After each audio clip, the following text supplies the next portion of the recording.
അപ്പോൾ നമുക്ക് income from house പ്രോപ്പർട്ടിയിലെ നമുക്ക് ലാസ്റ്റ് പോർഷനിലേക്ക് നമ്മൾ പോവാണ്. അപ്പോൾ ഇതുവരെ നമ്മൾ പഠിച്ചത് ലെറ്റ് ഔട്ട് പ്രോപ്പർട്ടിയുടെ ആയിരുന്നു. ലെറ്റ് ഔട്ട് എന്ന് പറഞ്ഞാൽ എന്താ? നമ്മളൊരു വീട് വാടകയ്ക്ക് കൊടുത്തിട്ട് അതിൽ നിന്ന് കിട്ടുന്ന ഇൻകം എത്രയാണ്, അതിനാണ് നമ്മൾ ടാക്സ് അടയ്ക്കേണ്ടത് അല്ലേ? അപ്പോൾ ഇനി നമ്മൾ പഠിക്കാൻ പോകുന്നത് സെൽഫ് ഒക്യുപ്പൈഡ് ഹൗസ്. എന്താ സെൽഫ് ഒക്യുപ്പൈഡ് ഹൗസ് എന്ന് പറഞ്ഞാൽ?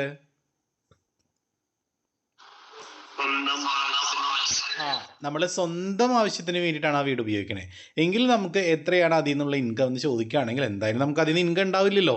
കാരണം എന്തുകൊണ്ടാണ്? നമ്മൾ സ്വന്തം ആവശ്യത്തിനല്ലേ ഉപയോഗിക്കണേ. അപ്പോൾ നമുക്ക് എന്തായാലും അതിൽ നിന്നൊരു വരുമാനം കിട്ടില്ല. അപ്പോൾ അതിൻ്റെ കോൺസെപ്റ്റ് നിങ്ങൾക്ക് മനസ്സിലായി. പക്ഷേ നമ്മൾ വർക്കൗട്ട് ചെയ്യണം. എങ്ങനെയാണ്? നമുക്കറിയാം സെൽഫ് ഒക്യുപ്പൈഡ് ഹൗസ് ആണെങ്കിൽ നമ്മൾ ഇത്ര നാളും കഷ്ടപ്പെട്ട് ചെയ്ത GAV NAV ഒന്നും നിങ്ങൾ കണ്ടുപിടിക്കേണ്ട. NAV എന്തായിരിക്കും? അവിടെ നില്ലായിരിക്കും. NAV ഉണ്ടായിരിക്കില്ല. അപ്പോൾ നെറ്റ് ആനുവൽ വാല്യൂ ഉണ്ടായിരിക്കില്ല. എങ്കിൽ 30% ഓഫ് NAV ഉണ്ടാവോ? സ്റ്റാൻഡേർഡ് ഡിഡക്ഷൻ കിട്ടുമോ ഇയാൾക്ക്? കിട്ടോ? NAV ഇല്ലെങ്കിൽ പിന്നെ 30% ഉണ്ടാവോ? അതും ഉണ്ടാവില്ല. പിന്നെയുള്ളത് നമ്മൾ ആ വീട്, നമ്മൾ താമസിക്കുന്ന വീട്ടിൽ സ്വന്തം ആവശ്യത്തിന് വേണ്ടിയിട്ട് ആ വീടിന് എന്തെങ്കിലും ലോൺ എടുത്തിട്ടുണ്ടെങ്കിൽ അതിന് ഇൻട്രസ്റ്റ് അടയ്ക്കണമല്ലോ ബാങ്കിലോട്ട്. അത് നമ്മളെ സംബന്ധിച്ച് ഒരു എക്സ്പെൻസാണ്, ഒരു എക്സ്പെൻസാണ്, ചിലവാണ് അല്ലേ? അപ്പോൾ അത്രയും എമൗണ്ട് നമുക്ക് എന്ത് കിട്ടും? ലോസ് എന്ന് പറഞ്ഞ് നമുക്ക് ട്രീറ്റ് ചെയ്യാം. അപ്പോൾ നമുക്ക് വേറെ ഏതെങ്കിലും വരുമാനം ഉണ്ടെങ്കിൽ ആ വരുമാനത്തിൽ നിന്ന് ഈ വന്നിട്ടുള്ള നഷ്ടം നികത്തിയിട്ട് ബാക്കിയുള്ളതിന് ടാക്സ് അടച്ചാൽ മതി. അപ്പോൾ ശ്രദ്ധിക്കുക, NAV നില്ലാണ്. ഒന്ന് മ്യൂട്ട് ചെയ്യൂ കേട്ടോ. 30% ഓഫ് NAV നില്ലാണ്. പിന്നെ ഇൻട്രസ്റ്റ് ഓൺ ലോൺ ആണ്. ഇൻട്രസ്റ്റ് ഓൺ ലോൺ ക്വസ്റ്റ്യൻ ഉണ്ടെങ്കിൽ അതും കൂടി കുറയ്ക്കുക. അതുകൂടി കുറയ്ക്കുക എന്ന് പറഞ്ഞാൽ അത് മാത്രമല്ലേ കുറയ്ക്കാനുള്ളൂ. അപ്പോൾ അതിൻ്റെ ആൻസർ നമുക്ക് നെഗറ്റീവ് ഫിഗർ ആയിരിക്കും കിട്ടുക. അപ്പോൾ നമ്മൾ ഇൻകം എന്നല്ല പറയുക, അതിനെ ലോസ് ഫ്രം ഹൗസ് പ്രോപ്പർട്ടി എന്നാണ് പറയുക. ക്ലിയർ ആണോ? ക്ലിയർ ആയോ? യെസ്. അപ്പോൾ നമുക്ക് ഇതിൻ്റെ ഒരു പ്രോബ്ലം ചെയ്യാം. നോക്കാം. Mister Lazar owns a house which is self occupied by him throughout the previous year 2023-24. Mister Lazar സ്വന്തമായിട്ടൊരു വീടുണ്ട്. അതിൽ അദ്ദേഹം സെൽഫ് ഒക്യുപ്പൈഡ് ആണ് അല്ലേ? അയാൾ സ്വന്തമായിട്ട് അവിടെ താമസിക്കുകയാണ് ചെയ്യുന്നത്. 2023-24 ഡീറ്റെയിൽസ് വന്നിട്ടുണ്ട്. Municipal value 83,000, fair rental value 80,000, municipal tax 8,300, repairs 10,000, interest on loan 15,000. Compute income from house property. നമ്മൾ സാധാരണ നമ്മൾ ചെയ്യുന്ന പോലെ നമ്മൾ എന്തൊന്നും ചെയ്യേണ്ട കാര്യമില്ല ഇതിനകത്ത്. MRV NAV നമ്മൾ വർക്കൗട്ട് ചെയ്യേണ്ട കാര്യമുണ്ടോ? ഉണ്ടോ? NAV ഇവിടെ വർക്കൗട്ട് ചെയ്യേണ്ട കാര്യമില്ല. കാരണം എന്തുകൊണ്ടാ? യെസ്, ഇവിടെ നമുക്ക് സെൽഫ് ഒക്യുപ്പൈഡ് ഹൗസ് ആണ്. അപ്പോൾ സെൽഫ് ഒക്യുപ്പൈഡ് ഹൗസിൽ നമ്മൾ വർക്കൗട്ട് ചെയ്യേണ്ട കാര്യമില്ലല്ലോ. അപ്പോൾ സെൽഫ് ഒക്യുപ്പൈഡിൽ ആനുവൽ വാല്യൂ എന്തായിരിക്കും? നെറ്റ് ആനുവൽ വാല്യൂ എന്തായിരിക്കും? നില്ലായിരിക്കും. അപ്പോൾ 30% ഓഫ് NAV ഉണ്ടായിരിക്കുമോ? അതും നില്ലായിരിക്കും. പിന്നെ ഇൻട്രസ്റ്റ് ഓൺ ലോൺ മാത്രമേ ഉള്ളൂ. ഇൻട്രസ്റ്റ് ഓൺ ലോൺ എത്രയാണ് ക്വസ്റ്റ്യനിൽ? എത്ര ഇൻട്രസ്റ്റ് ഓൺ ലോൺ പറഞ്ഞു? 15,000 ആണ്. അപ്പോൾ ആൻസർ നമുക്ക് എന്ത് വരും? 15,000. അതിനെ നമ്മൾ ലോസ് ഫ്രം ഹൗസ് പ്രോപ്പർട്ടി എന്നാണ് പറയുക. ക്ലിയർ ആണെങ്കിൽ ഒന്ന് റെസ്പോണ്ട് ചെയ്തേ. ഓക്കെ. അപ്പോൾ നമ്മൾ കഷ്ടപ്പെട്ട് municipal value, fair rental value ഒക്കെ ക്വസ്റ്റ്യൻ തരും കേട്ടോ. നിങ്ങൾ അതൊന്നും ചെയ്യരുത്. അതൊന്നും എടുത്തിട്ട് നിങ്ങൾ വലിയ ഷോയൊന്നും കാണിക്കരുത്. കമ്പയർ ചെയ്ത് വലുതൊന്നും എടുക്കരുത്. കാരണം സെൽഫ് ഒക്യുപ്പൈഡ് എന്ന് കണ്ടാൽ അപ്പോൾ മനസ്സിലാക്കുക ഇതൊന്നും ചെയ്യേണ്ട. അവിടെ NAV നില്ലാണ്, 30% ഓഫ് NAV നില്ലാണ്. പിന്നെ ഇൻട്രസ്റ്റ് ലോൺ മാത്രമേ വരുള്ളൂ. അത് നെഗറ്റീവ് ഫിഗർ ആയതുകൊണ്ട് നമ്മൾ ലോസ് ഫ്രം ഹൗസ് പ്രോപ്പർട്ടി എന്ന് വേണം എഴുതാനായിട്ട്. സെറ്റ് അല്ലേ? യെസ്. ഓക്കെ. അപ്പോൾ നമുക്ക് നെക്സ്റ്റ് ഒരു ക്വസ്റ്റ്യൻ നോക്കാം നിങ്ങൾ. Determine income from house property. Income from house property കാണാനാണ് നമ്മളോട് പറഞ്ഞിട്ടുള്ളത്.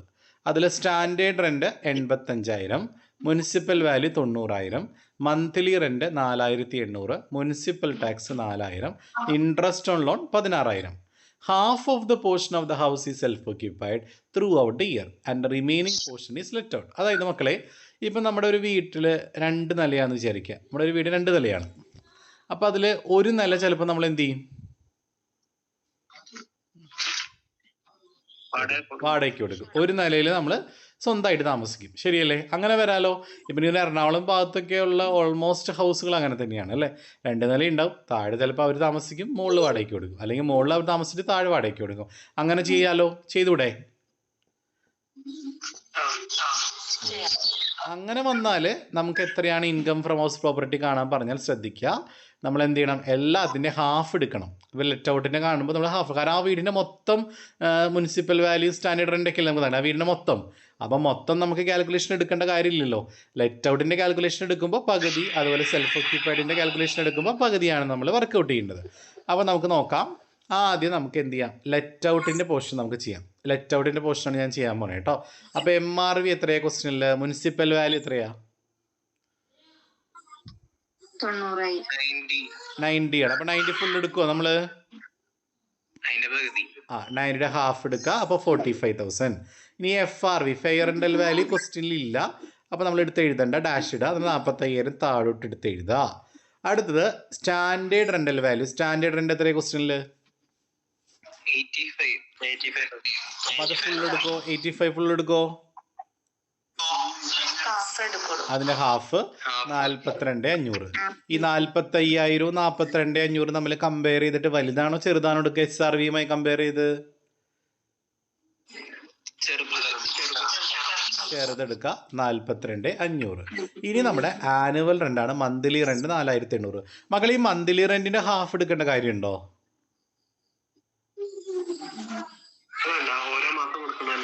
മന്ത്ലി റെന്റ് എന്ന് പറയുന്നത് എന്താ, മാസ വാടകയാ.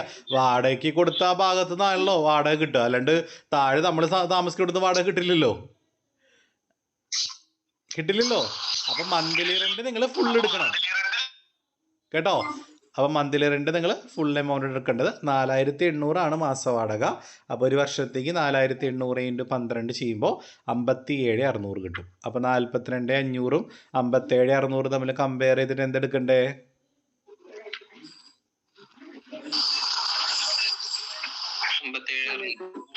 ഹയസ്റ്റ് എമൗണ്ട് എടുക്കുക, 57,600. That is gross annual value. ചോദിച്ചോ?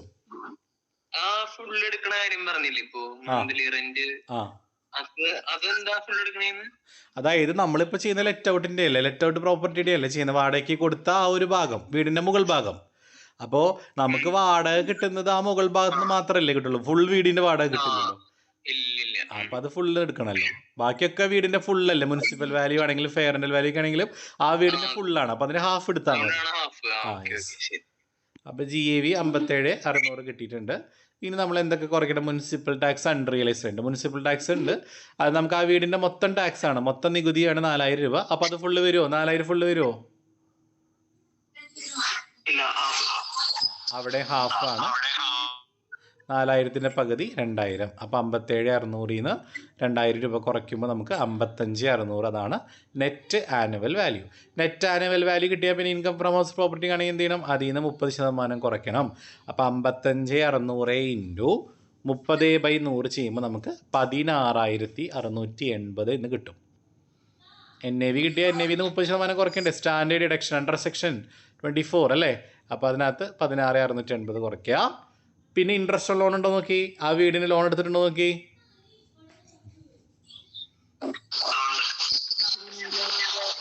ആ വീട് മൊത്തം പണിയാനായിട്ടുള്ള ലോണാണല്ലോ. അപ്പോൾ മൊത്തം 16,000 ആണ് ഇൻട്രസ്റ്റ് ലോൺ. അപ്പോൾ ഫുൾ എടുക്കേണ്ട കാര്യമുണ്ടോ? അപ്പോൾ 8,000 ആണ് ഇൻട്രസ്റ്റ് ലോൺ വരിക. അപ്പോൾ അതും കൂടി കുറയ്ക്കുമ്പോൾ കിട്ടുന്ന ആൻസറാണ് നമ്മുടെ 30,920. അതാണ് നമ്മുടെ ലെറ്റ് ഔട്ട് പ്രോപ്പർട്ടിയുടെ income from house property. Clear ആയോ? അതായത് മുകൾ ഭാഗമാണ് വാടകയ്ക്ക് കൊടുത്തിരിക്കുന്നതെങ്കിൽ അതിൻ്റെ ഇൻകമാണ് 30,920. ക്ലിയർ ആണെങ്കിൽ ഒന്ന് റെസ്പോണ്ട് ചെയ്ത് എല്ലാവരും. ഇനി നമുക്ക് സെൽഫ് ഓക്യുപ്പൈഡിനെ കണ്ടുപിടിക്കാം. ഈ വീട്ടിൽ തന്നെ സെൽഫ് ഓക്യുപ്പൈഡ്, താഴെ നമ്മളല്ലേ താമസിക്കണേ. അപ്പോൾ സെൽഫ് ഓക്യുപ്പൈഡിൽ NAV എന്തായിരിക്കും? NAV ഉണ്ടാവോ?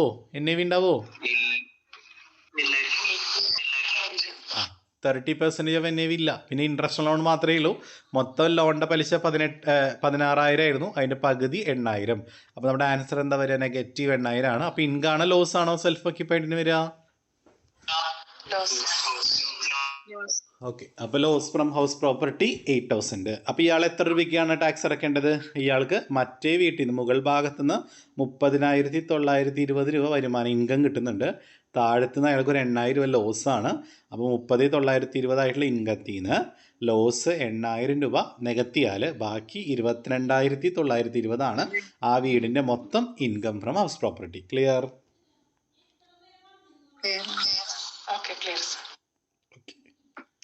അപ്പോൾ എല്ലാവർക്കും ക്ലിയർ ആയല്ലോ. നമുക്കൊന്ന് ലാസ്റ്റ് ടോപ്പിക്കിലിട്ട് പോകാം. ഇതാണ് essay വരാറ് എക്സാമിന് എപ്പോഴും 10 മാർക്കിനൊക്കെ എപ്പോഴും essay വരാറുണ്ട്. ഈ ചാപ്റ്ററിൽ ലാസ്റ്റ് ടോപ്പിക്കാണ് റിയലൈസേഷൻ ഓഫ് അൺറിയലൈസ്ഡ് റെൻറ്റ് അഥവാ അരിയേഴ്സ് ഓഫ് റെൻറ്റ് റിയലൈസ്ഡ്. മക്കളെ, നമുക്ക് കിട്ടാതിരുന്ന റെൻറ്റിനെ അല്ലേ നമ്മൾ അൺറിയലൈസ്ഡ് റെൻറ്റ് എന്ന് പറയാം അല്ലേ? അല്ലേ? ആ അപ്പോൾ ഈ അൺറിയലൈസ്ഡ് റെൻ്റ് എന്ന് പറഞ്ഞാൽ നമുക്ക് റിയലൈസ് ചെയ്യാത്ത, മുൻപ് നമുക്ക് വാടകക്കാരൻ്റെ കയ്യിൽ നിന്ന് കളക്ട് ചെയ്യാൻ പറ്റാത്ത റെൻ്റാണ് അൺറിയലൈസ്ഡ് റെൻറ്റ്. അല്ലെങ്കിൽ വാടകക്കാരൻ അടയ്ക്കാത്ത ചില കുടിശ്ശികയുള്ള റെൻ്റാണ് അരിയേഴ്സ് ഓഫ് റെൻറ്റ്. അപ്പോൾ ഇങ്ങനെ കുടിശ്ശികയുള്ള റെൻറ്റോ അല്ലെങ്കിൽ അടയ്ക്കാതെ പോയിട്ടുള്ള റെൻറ്റോ നമുക്ക് എന്ത് ചെയ്തു, പ്രീവിയസ് ഇയറിൽ നമുക്ക് കിട്ടി, തരാനുണ്ടായിരുന്ന സംഭവം നമുക്ക് കിട്ടിയേ നമ്മൾ എന്ത് ചെയ്യണം, അതാണ് നമ്മൾ നെക്സ്റ്റ് ചെയ്യാൻ പോകുന്നത്. മനസ്സിലായോ? അതായത് അൺറിയലൈസ്ഡ് റെൻറ്റോ അരിയേഴ്സ് റെൻറ്റോ മുൻപ് എപ്പോഴോ ഏതോ വർഷത്തെ നമുക്ക് കിട്ടാനുണ്ടായിരുന്നു, അത് നമുക്ക് കിട്ടിയപ്പോൾ. കിട്ടുമ്പോൾ നമ്മൾ എന്താണ് കാൽക്കുലേഷനിൽ ചെയ്യേണ്ടത്, ഇതാണ് നമ്മൾ ചെയ്യാൻ പോണേ. ഓക്കെ അല്ലേ? കോൺസെപ്റ്റ് ക്ലിയർ ആയാ? അപ്പോൾ അങ്ങനെ കിട്ടുമ്പോൾ എന്താ ചെയ്യണമെന്ന് അറിയാം. നമുക്ക് എല്ലാ ആൻസറും ഫൈനലി ആൻസർ എല്ലാം കിട്ടിയിട്ട്, ഇൻകം ഫ്രം ഹൗസ് പ്രോപ്പർട്ടി വരെ കിട്ടിയിട്ട് നിങ്ങൾ എന്ത് ചെയ്യണമെന്ന് അറിയോ, ഈ റിയലൈസ് ചെയ്ത റെൻറ്റില്ലേ അതിൻ്റെ 30% കുറച്ചിട്ട് ബാക്കിയുള്ള എമൗണ്ട് എന്ത് ചെയ്യണം, ആഡ് ചെയ്യണം. ശ്രദ്ധിക്കണം കേട്ടോ. 30% നമ്മൾ മുമ്പത്തെ വർഷത്തിൽ കുറച്ച് വെച്ചിട്ടുണ്ടാവും, അതാണ് ഇവിടെ ചെയ്യണത്. നമ്മൾ മുൻപ് നമ്മൾ കുറച്ച് വെച്ച കാരണം എന്ത് ചെയ്യണം, ഇവിടെയും 30% സ്റ്റാൻഡേർഡ് ഡിഡക്ഷൻ ഇല്ലേ. അപ്പോൾ നമുക്കൊരു 10,000 രൂപയാണ് നമുക്ക് അൺറിയലൈസ്ഡ് റെൻറ്റ് റിയലൈസ് ചെയ്തേക്കണേ. അപ്പോൾ 10,000-ന് 30% എത്രയാ?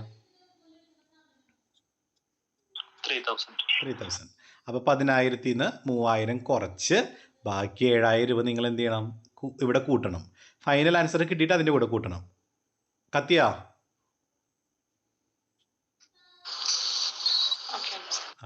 ഒന്നുകൂടെ പറയണോ? അതായത് അൺറിയലൈസ്ഡ് റെൻറ്റോ അരിയേഴ്സ് റെൻറ്റോ നമുക്ക് റിക്കവർ ചെയ്തു അല്ലെങ്കിൽ റിയലൈസ് ചെയ്തു, കിട്ടി. നമുക്ക് മുൻപ് എപ്പോഴോ കിട്ടാതിരുന്ന സാധനം ഇപ്പോൾ കിട്ടി. ഇപ്പോൾ കിട്ടുമ്പോൾ നമ്മൾ എന്ത് ചെയ്യണം, ആ ഫുൾ എമൗണ്ട് ഓടിപ്പോയി കൂട്ടരുത്.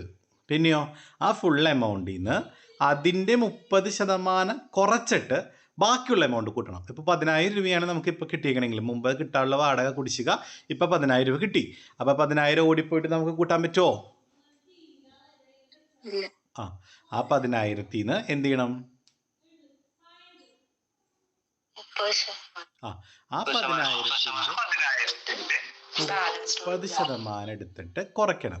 അപ്പോൾ 10,000-ന് 30% 3,000. അപ്പം 10,000-ന് 3,000 കുറച്ച് ബാക്കി 7,000 കൂട്ടണം. ക്ലിയർ?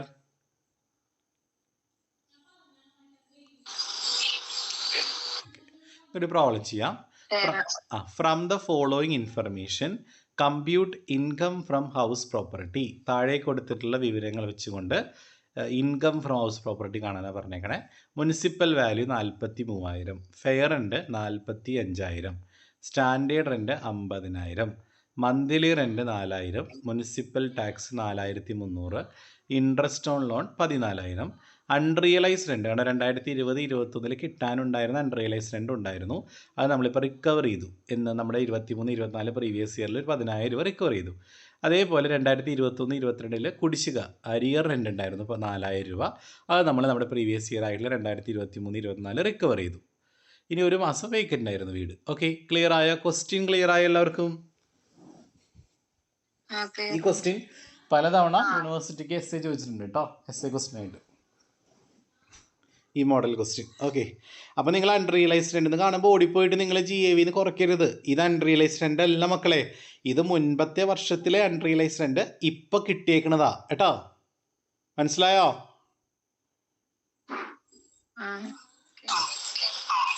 ഓക്കെ, അപ്പോൾ MRV FRV പറഞ്ഞ MRV എത്രയാണ് ക്വസ്റ്റ്യനിൽ? FRV 45. അപ്പം 43,000 45,000 തമ്മിൽ കമ്പയർ ചെയ്തിട്ട് എന്തെടുക്കണ്ടേ?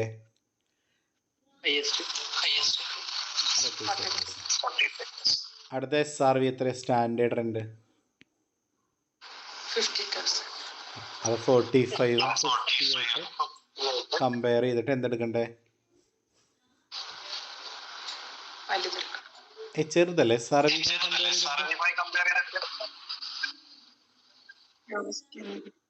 ലോവസ്റ്റ്. അപ്പോൾ 45,000-ഉം 15,000 കമ്പയർ ചെയ്തിട്ട് 45,000 എടുത്തു. ഇനി മക്കളെ AR ആനുവൽ റെൻ്റ് ആണ്. ഇവിടെ മന്ത്ലി റെൻ്റ് എത്രയാണ് ക്വസ്റ്റ്യനിൽ? 4,000. പക്ഷെ ഒരു കാര്യം ഉണ്ടല്ലോ, ഇവിടെ എന്തോ ഒരു സംഭവം ഉണ്ടല്ലോ. എന്താ? ഒരു മന്ത് വേക്കൻ്റ് ആയിരുന്നു അല്ലേ. അപ്പം നമുക്ക് എത്ര മാസേ വാടക കിട്ടിയിട്ടുള്ളൂ 4,000 വെച്ച്? അപ്പോൾ 4000 ഇൻറ്റു 11 44,000 അപ്പോൾ 45 44 കമ്പയർ ചെയ്യുമ്പോൾ വലുത് 45 അല്ലേ. പക്ഷെ നമ്മൾ എന്ത് ചെയ്യണം, നമ്മുടെ ആ സാധനം ട്വിസ്റ്റ് എന്താണ്?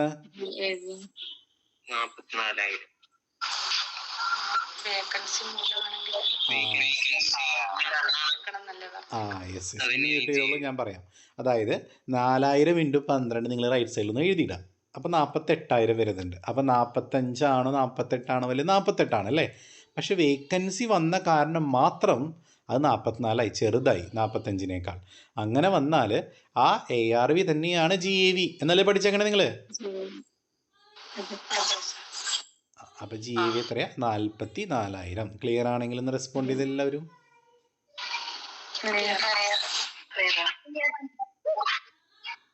ഓക്കെ. അടുത്ത മുനിസിപ്പൽ ടാക്സ് എത്രയാണ്? 4300 അത് കുറയ്ക്കുക. അൺറിയലൈസ് രണ്ട് ഇല്ല, ഇത് അൺറിയലൈസ് രണ്ട് റിക്കവർ ചെയ്താണ് കേട്ടോ. അപ്പോൾ മുനിസിപ്പൽ ടാക്സ് മാത്രമേ കുറയ്ക്കാനുള്ളൂ. 4300 കുറച്ചപ്പോൾ നമുക്ക് 39,700 കിട്ടി net annual value. Net annual value കിട്ടിയ പിന്നെ ഇങ്ങനെ ഇൻകം ഫ്രം ഹൗസ് പ്രോപ്പർട്ടി കാണാം. ഈ NAVയിൽ നിന്നും എന്ത് ചെയ്യണം? സ്റ്റാൻഡേർഡ് ഡിഡക്ഷൻ ആയിട്ടുള്ള 30% കുറയ്ക്കുക. അപ്പം 39,700 ഇൻറ്റു 30/100 11,970 കുറയ്ക്കുക. പിന്നെ ഇൻട്രസ്റ്റ് ഓൺ ലോൺ ക്വസ്റ്റ്യനിലുണ്ട്. ഇൻട്രസ്റ്റ് ഓൺ എത്രയാണ്? 14,000. അത് കുറയ്ക്കുക. നമുക്ക് final answer income from house property എത്ര കിട്ടി? 13,790. ഇതുവരെ ക്ലിയർ ആയോ? ഇനിയാണ് നമ്മുടെ റിക്കവർ ചെയ്ത സാധനം. എല്ലാം കിട്ടിയിട്ട് ഫൈനലി ചെയ്യാൻ പാടുള്ളൂ കേട്ടോ. അപ്പോൾ ഇവിടെ അൺറിയലൈസ് റെൻ്റ് ഉണ്ടായിരുന്നില്ലേ ഒരു 10,000 രൂപ, അത് കിട്ടിയില്ലേ? റിക്കവർ ആയില്ലേ? റിക്കവേർഡ് എന്നുള്ളത് അണ്ടർലൈൻ ചെയ്ത് വെക്കണം നിങ്ങൾ. അപ്പോൾ റിക്കവേർഡ് ആയി. അപ്പോൾ 10,000 ഓടിപ്പോയിട്ട് കൂട്ടാൻ പറ്റുമോ? എന്ത് ചെയ്യണം? ആ 10,000-ൽ നിന്ന് ആ 10,000-ൻ്റെ 30%, അതായത് 3,000 രൂപ വരും. 10,000 ഇൻറ്റു 30/100 3,000. അപ്പോൾ 10,000-ൽ നിന്ന് 3,000 കുറച്ച് ബാക്കി 7,000 ആഡ് ചെയ്യണം. അതുപോലെ അരിയേഴ്സ് എത്രയാണ് ക്വസ്റ്റനിൽ? അരിയേഴ്സ് റെൻ്റ് നമ്മൾ റിക്കവർ ചെയ്തേക്കണത് എത്രയാ? 4,000. അപ്പം 4,000 ഓടിപ്പോയിട്ട് കൂട്ടുമോ? 4,000-ൽ 30% ലെസ് ചെയ്യണം. 12,200 രൂപ കുറയ്ക്കുക. 4,000-ൽ നിന്ന് 1,200 കുറച്ചാൽ 2,800 രൂപ നമ്മൾ എന്ത് ചെയ്യണം? കൂട്ടണം. അപ്പോൾ 7,000-ഉം 2,800 കൂട്ടുമ്പോൾ 10,800 കൂട്ടുക. അപ്പോൾ 9,800 കൂട്ടുക. അപ്പോൾ 13,790 ആ രണ്ട് എമൗണ്ട് കൂട്ടുമ്പോൾ 23,590. That is income from house property. Clear ആണെങ്കിൽ ഒന്ന് റെസ്പോണ്ട് ചെയ്തേ.